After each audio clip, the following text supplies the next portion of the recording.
Hey everybody, it's Jason Blaha here. Now that my two obligatory informative videos are done for the day, it's time to talk about current events in the online fitness community. And a number of subscribers have awared me and actually demanded that I address the Athlean-X deadlift video from Instagram, which I went and checked out today. And you know, here's the thing, guys.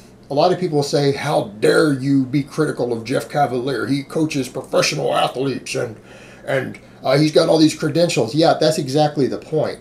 The point is that none of us are above criticism. And the point is that this is a guy with 3 million followers who actually gives a lot of pretty good injury prevention advice. I'm going to be honest. I'm not going to get into what it is, but I've actually used stuff that he's had in videos for my own personal benefit, like particularly some stuff with elbow pain and stuff in the past.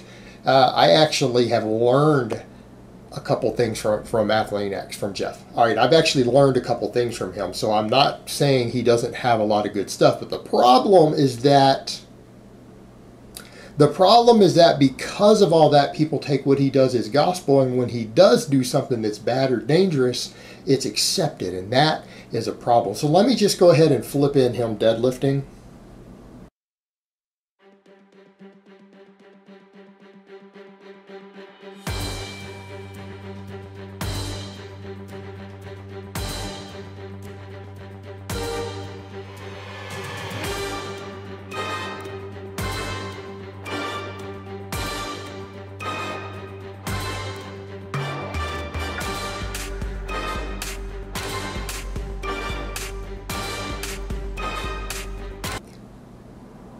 Down. So let me put on my +5 hat of weaponsmithing, work on skilling up my crafting a little bit, and let's talk about this. Now, people are going to go, Jason, what's the problem? The problem, touch and go deadlifts. Everyone knows how I feel about that. So he basically did one rep. He did one deadlift, and then he did a bunch of floor bounces. That's what I like to call them, floor bounces instead of deadlifts.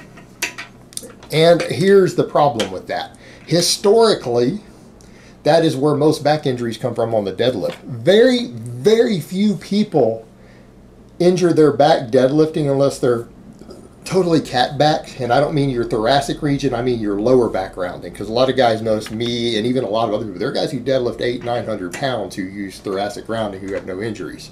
Not worried about upper back rounding, we're worried about lower back rounding. So unless you're pulling cat back, back injuries off of the first rep or pulling from a dead stop on the floor are almost unheard of.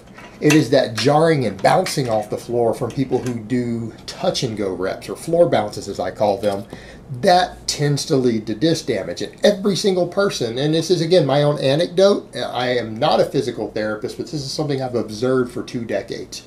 Every single person I know who hurt their back deadlifting in my entire life, every single person I have met who hurt their back deadlifting in my entire life, when I talked to them about it further, or if it was someone I knew and I watched the way they trained, every one of them were touch and go deadlifters. They bounced it off the floor for everything after the first rep.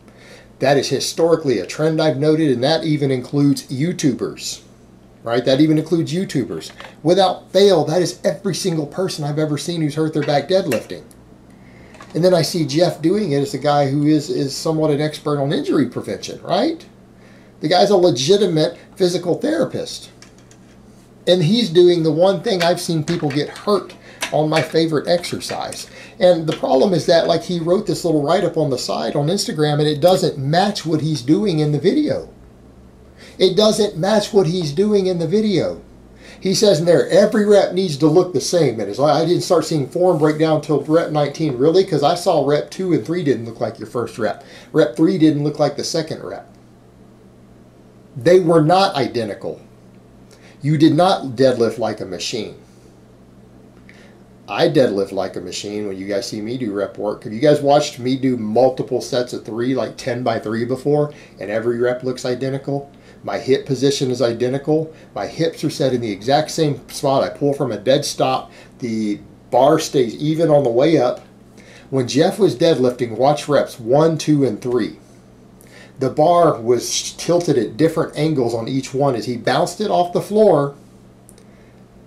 The second rep tilted over several inches one way to the side, as far as left to right, up and down like this. And then the third rep was the exact opposite. So he was bouncing back and forth.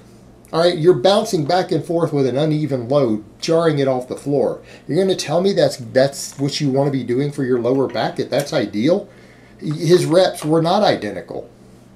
And furthermore, how can you possibly have identical reps when you're just bouncing off the floor? Unless you manually reset, it is impossible to replicate identical reps from a deadlift on touch and go. You can't do it.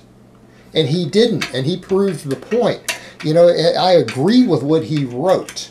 I agree with what he wrote on the site. He is absolutely accurate. Every single rep needs to be identical on the deadlift. His first 4 reps were all completely unidentical. So it's like what he said versus what he did and demonstrated were not the same thing. All right, and that's a problem. It is absolutely impossible. If you do 2 reps, if you do a bunch of 2 rep sets and you pull off the floor and then you do a tap off in the second one, it is impossible for the reps to be identical. How can you? How are you possibly going to get your hips back into your same pull position and have the exact same biomechanics and bar path? How are you going to do that when you pull from a dead stop on the first rep and you bounced it off the floor on the second? You can't. You need to reset every single rep, and that's what I teach on the deadlift. Every rep needs to be identical. Not this claim they're identical, they need to be identical. That means whatever setup you do when you pull the slack out of the bar, whatever hip drop you do, anything that you do to set yourself into position on the first pull off the floor, you need to reset that on every single rep, and that can mean sometimes rechanging your footing. In other words, if the bar shifts a little bit left to right, anything happens forward, backwards, you need to make sure that you are resetting. If you have to move your foot an inch on each rep, you move your foot between reps. You have to reset whatever you do to pull the tension out of the bar, whether it's, again, just pulling slack out certain ways, doing a pre-motor unit slack method like I do to where you drop the hips and pull in tight. You have to redo that and reset that on every single rep. I am personally of the opinion that it is almost impossible to do identical reps without at least 1 full second on the floor. A full second on the floor to make sure that you reset your pull position to your identical to your first rep. It requires at least a full second on the floor. And in some cases, it could require 4 or 5 seconds on the floor between every rep in order to redo your setup the same as your first rep. And you do need to do that every time. That is how you deadlift. That is how you deadlift. And what he wrote was correct. What he did was incorrect. There's a disconnect between the two. So, I mean, if people just read what he wrote and then they listen to what I said, that would make sense. They'd be like, oh yeah, I need to keep the bar back on the floor, make sure my feet are in the right spot, the bar is exactly in the exact same spot over my feet. I need to make sure my hips are set in the same position that I pulled last time. Yes, that makes sense. Every rep needs to be identical. It is impossible. It is impossible to do multiple identical reps in a row on the deadlift when you're tapping it and bouncing it off the floor. It cannot be done. So he said the correct thing and then demonstrated some absolute bullshit, and I was watching. You can watch the actual footage yourself and see that his reps in bar path and loading were not the same even on the first 4 reps. All 4 of his first 4 reps were completely different. They did not look the same. And you can look at them frame by frame and tell that. If you look, they are different. All 4 of the first reps, none of them matched the other 3. He didn't do that, and that is a problem. That is how you get hurt on the deadlift. That's how you not only ingrain bad motor habits, that is how you get hurt. And you know what? All that tapping and bouncing and everything will not actually train you to be better at the deadlift. The only rep that counts on a touch and go is the first rep. That's the only one that gives you the training effect that you want to get better at deadlifting.